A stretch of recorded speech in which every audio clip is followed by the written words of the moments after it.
question is, was there a crime here at all? Really, detectives are scratching their head and trying to figure it out. Look at this park at this moment. A lot of parents and kids here.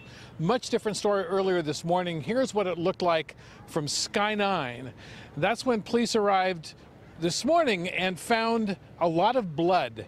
And they're trying to figure out, is this a crime scene? Even though there's yellow crime scene tape up, they're still trying to figure out if it's a crime or exactly what happened. Consider the evidence. A public bathroom with a lot of blood on the floor, a trail of blood leading from the bathroom to this concrete retaining wall next to children's play equipment. Written on the wall, indistinguishable markings and at least 2 swastikas, apparently drawn in blood.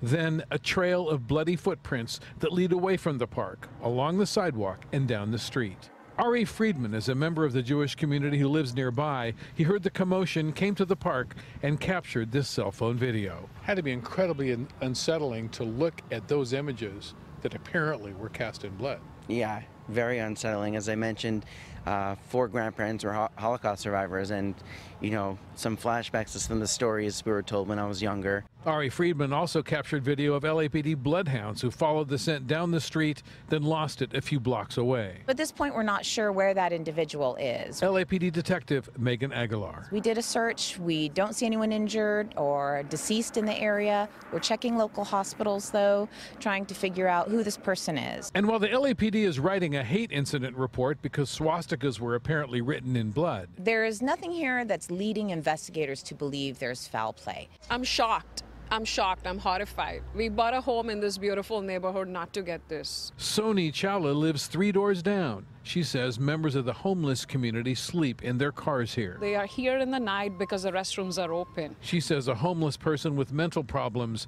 may be responsible for what happened here. Can't think of something else going on here.